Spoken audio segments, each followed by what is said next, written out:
Fala pessoal, bom dia. Vamos lá para mais um giro de mercado. Hoje, dia 17 de maio, quem vos fala sou eu, Vinícius Vilas Boas, assessor de investimento da XP Investimentos, sócio do escritório Cashwise, né? Caso você não tenha conta na XP ainda, você não tenha conta numa corretora, vou deixar o link aqui de abertura de conta. Venha para a XP para você poder abrir sua conta. Não tem taxa de manutenção, não tem mínimo para você aportar. Depois a gente marca uma reunião que eu te explico tudo direitinho como funciona o mundo dos investimentos para que você possa entrar, né, começar esse seu processo de investidor, beleza? Bom, e caso você já tenha conta em outra corretora, que não está satisfeito com o seu resultado, não está satisfeito com o seu assessor de investimento e nem sabe que tem assessor de investimento, entre em contato comigo também, que eu faço uma reunião com você e eu mostro como funciona o trabalho, como eu faço o meu trabalho de assessor e pode ficar tranquilo, custa muito menos do que você pensa. Custa muito menos do que você pensa. Então, vamos fazer uma reunião, passo tudo na transparência para você. Aí depois você fica a seu cargo a decisão de seguir ou não, beleza? Bom, recados dados. Tem aquele também que é para se inscrever no canal, ativar o sininho de notificação, dar o like, compartilhar o vídeo, ajudar o canal a crescer aqui, né? A ter mais inscritos. Então, para fazer esse giro de mercado cada vez mais popular aqui no YouTube. Bom, olhando, agora vamos para a nossa pauta, que é o que interessa, né? Olhando para o mundo, a gente tem a preocupação dos dados econômicos da China, que vieram fracos. Nós temos a preocupação da negociação do teto de gasto nos Estados Unidos, né, que mostra uma outra preocupação. E nós tivemos também a inflação na zona do euro, a inflação que acaba não cedendo. Teve a leitura do CPI da zona do euro, então isso acabou fazendo com que os futuros europeus viessem já para o campo negativo. Então nós temos aí Ásia fechando majoritariamente no campo negativo, apesar de Japão, né, fechou ali no campo positivo, COSP da Coreia também. Japão fechando no campo positivo, depois que a leitura da economia japonesa crescendo aí 1,6% no primeiro trimestre, então isso é positivo. Mas os dados econômicos da China ainda pesam um pouco no humor dos investidores, né? A Europa, que estava ali majoritariamente, na sua maioria, no campo positivo, já começa a virar ali para o campo negativo, depois de sair os dados de inflação, mostrando que a inflação não cede ali na Europa, fazendo com que o BCE venha ter que subir taxa de juros mais para frente na próxima reunião. Então, sem descanso, beleza? Olhando para os Estados Unidos, nós temos ali o futuro do S&P, o futuro do Nasdaq no campo positivo, o futuro S&P que já chegou a estar subindo ali 0,30, 0,35 de alta, está 0,26 no momento. Nós temos aí os Treasuries americanos ainda o rendimento no campo negativo, a preocupação com o teto de gasto, né, com essa negociação, ainda assola a cabeça dos investidores. Então, o Biden está reforçando essa negociação, já mostrou que o default não é uma opção, eles não querem fazer isso, até porque outros Fed Boys já até mencionaram que isso vai reduzir o rating da economia norte-americana, isso pesa sobre a moeda norte-americana, que pode perder aí grandes pontos no mercado, perdendo, no caso, frente aos outros os seus pares, né? A gente vê aí o DXY, que hoje está subindo, né? Está 0,40 de alta, DXY, com 102 pontos, 102 mil pontos e 800. Então, isso pode vir a preocupar um pouco mais. O DXY que está subindo aí frente aos emergentes, frente a todos os emergentes, o DXY está subindo, o dólar está subindo no caso, né? Então isso pode trazer aí um impacto para o nosso dólar aqui numa retomada, né? Uma alta aí do dólar. Então tendenciando um dólar um pouco mais forte. Mas lembrando que a gente tem aqui a nossa discussão sobre o arcabouço fiscal. Beleza? Falando de minério de ferro que subiu aí quase 3%, isso é positivo para a nossa Vale. Petrolão, né? Nosso petróleo subindo 0,60 de alta, né? Os 71 dólares ali, o WTI. Então, isso acaba ficando positivo para a nossa Petro. E nós temos aí o Brent subindo também 0,55 aos 75 dólares. Ontem a Petrobras acabou até mencionando que não vai ter, né, a paridade de preço sobre o preço do Brent, né, lá nos Estados Unidos, no mercado externo, exterior, né? Então, isso acaba reduzindo um pouco mais o custo do combustível, que isso pode ser positivo para o nosso IPCA, né? Então, fazendo com que a nossa inflação possa começar a ceder um pouco mais, até porque a parte de energia subiu e subiu bem, né? Foi um dos nossos maiores vilões no início do ano. Ainda mais com a retomada do ICMS e tudo, mas essa parte do ICMS ainda pode prejudicar um pouco a leitura do IPCA, né? Ali para maio, junho, mas vamos ver como é que vai ser a leitura, vamos aguardar a leitura, fatos e dados, certo? Olhando ali o teto de gastos, a gente já falou dos Estados Unidos, e aqui no nosso Brasilzão, né, o nosso Ibovão da massa cedeu aí 0,77% aí de queda, Petrobras teve um anúncio, teve uma subida, subiu forte Petrobras, né? Ontem, Vale que deu uma cedida, então acabou trazendo o Ibovespa para baixo.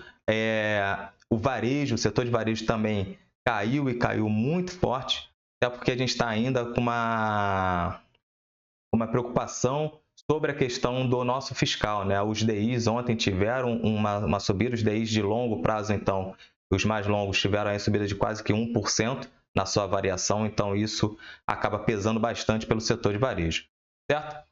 Falando aqui um pouco do arcabouço fiscal, botar algumas falas do Cajado ontem, né? Porque ontem teve a leitura do texto, Cajado mencionou alguns pontos, eu separei 3 aqui, foram excluídos do teto de gasto apenas 1% das despesas do governo federal, né? O substitutivo não altera as sanções de crime de responsabilidade, então, se tiver problema de responsabilidade fiscal, vai sofrer ali as sanções, então sem massagem, né? E Cajado botou ali também que a Fazenda espera arrecadar 120 bilhões. Apesar do texto, a galera está gostando, o texto do arcabouço fiscal sendo votado, ele não zera o déficit, né? Ainda faz com que o governo precise arrecadar mais dinheiro para poder zerar o déficit ali fiscal, beleza? Então, mais impostos podem vir pela frente. O ponto-chave é pegar como foi a questão das apostas esportivas. Por exemplo, não pagava nada, retirava dinheiro, isso acaba a pessoa que está ali apostando que não tem uma sanidade mental, não consegue controlar os seus impulsos, melhor dizendo, não consegue controlar os seus impulsos, isso acaba prejudicando a economia, né? Porque tira dinheiro da população, a população começa a ficar viciada em jogo, não consegue pagar suas contas, enfim. A galera que não tem controle sobre os seus impulsos, né? Quem tem controle consegue fazer as suas apostas, tranquilo, nada contra, cada um toma conta do seu dinheiro, né? Mas isso acaba sendo um problema, então, pagando imposto sobre esse setor que não pagava, isso é melhor do que aumentar os impostos de quem já paga imposto. Aí é complicado, certo? Bom, olhando aqui as notícias das empresas BRF aí que teve as suas vendas liberadas da unidade de Lucas do Rio Verde, né, que foi brecada pela China em março de 2022. China liberou, então BRF aí está liberada para exportar suas carnes de aves para a China em relação a essa unidade, certo? Falando um pouco dos balanços, nós tivemos aí JHSF registrando lucro líquido consolidado de 87 milhões de reais no primeiro trimestre, Redditor tendo um lucro líquido de 303 milhões, ali uma alta de 34%, 34,9%, e Cosan encerrou o primeiro trimestre aí com prejuízo líquido de 904 milhões de reais. Beleza? Bom, vamos agora partir aqui para o nosso Ibovão da Massa. Vou deixar já aqui o calendário que já está aberto. Nós temos hoje, basicamente, 2 pontos para fazer 3, né? Que nós temos aqui a nossa venda do varejo, que isso pode impactar no nosso varejo, né? Que apanhou bastante ontem, Magazine Luiza cedendo e cedendo forte. Depois eu vou botar o gráfico da Magalu aqui para vocês. Então, hoje às 9 da manhã nós temos a venda do varejo, tanto anual quanto mensal. Nós temos às 9h30, começando a falar dados de construção de casas, tanto licença, alvará, né, o início das construções de casas nos Estados Unidos. Então, isso acaba sendo positivo para a questão da economia, né? Então, o setor imobiliário de construção, ele é um forte indicador sobre crescimento econômico, beleza? E às 11h30 da manhã, nós temos aí a variação do estoque de petróleo em Cush. Isso aqui pode impactar no preço do petróleo, fazendo o petróleo ganhar mais força caso venha uma redução nos estoques de petróleo bruto ali, de petróleo em Cush. Então, fiquem atentos às 11h30, porque pode ter algum ponto positivo para a nossa Petro. Beleza? Seguindo aqui o nosso Balvão da Massa, cedeu aí 0,77%, fechando em 108 mil pontos. Bateu da nossa linha de resistência ali nos seus 110.300 pontos. Tem espaço, conforme eu falei ontem, tinha espaço para uma redução, rompeu essa média móvel de 200 períodos, que era uma antiga resistência, né? Funciona como uma resistência. Agora vem aqui testar essa região para depois fazer novas máximas. Tem espaço para isso, tem cenário para isso. Minério de ferro que sobe hoje quase que 3%, isso pode ser muito positivo para a nossa Vale. Vale que apanhou ontem, caindo 2%. Petrobras aí subindo 2,5%, mesmo com a divulgação da disparidade, né? Saindo da paridade de preço internacional, reduzindo o preço do combustível, do gás natural, e mesmo assim Petrobras subiu porque o Prates, né, o presidente da Petrobras, mencionou que mesmo com esse corte, não vai afetar a rentabilidade e a lucratividade da estatal. Então, ele está fazendo um bom trabalho, na minha visão, tanto é que eu tenho na carteira pública aqui de vocês, não é recomendação de compra, né? Não é recomendação de compra, cada um tem que montar a sua carteira de acordo com o seu perfil, certo? Então, não é todo mundo que sabe investir, que sabe trabalhar com empresas estatais na carteira, então não é tão simples assim, mas eu tenho ali na carteira, então está fazendo um bom trabalho. Ainda não vi perda de fundamentos, na minha visão, certo? Nós tivemos aí Magazine Luiza, nosso varejo, apanhando feio, né? Então, Magazine Luiza cedendo aí 22%, nós tivemos a Via Varejo aí cedendo 6,5%, Renner também se descendo aí, caindo 2%, e a nossa querida Vale caindo 2%. O Banco do Brasil teve a sua recuada estratégica, né? Vamos botar assim, até porque a gente esticou bastante com o Banco do Brasil, então pode ser que a gente venha ficar ali um período na lateralização, nessa correção lateral, depois de uma forte subida, para depois fazer novas máximas, até porque o Banco do Brasil está reportando bons resultados, né?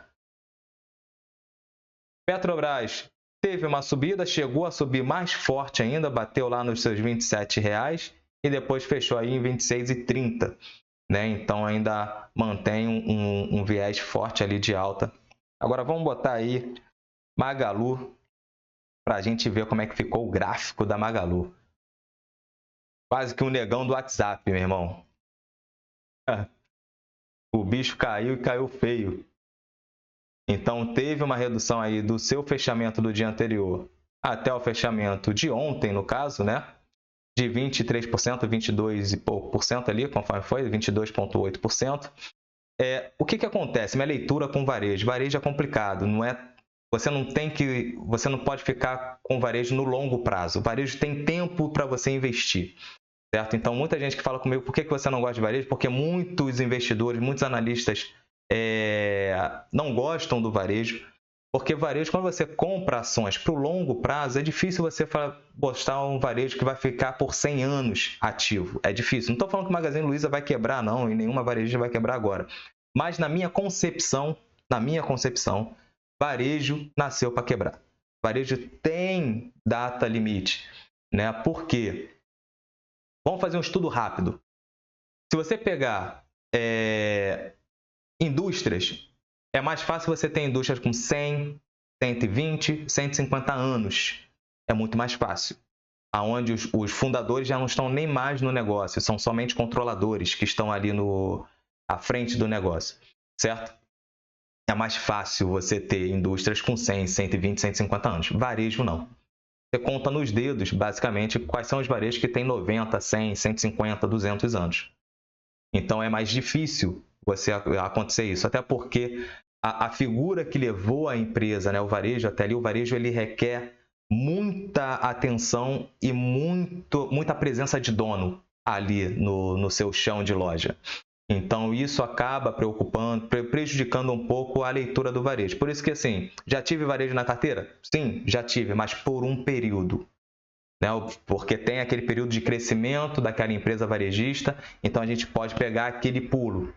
Começou a chegar num patamar onde a subida já começa a ficar um pouco mais complicada e eu começo a fazer uma rotação natural da carteira. Mas varejo, basicamente, eu não boto, até porque minha política de investimento está muito focada em dividendos, certo? Ela tem uma base muito forte de dividendos, beleza? Então, somente um recado, um adendo aí para você que está investindo no varejão, beleza? Bom, recados dados.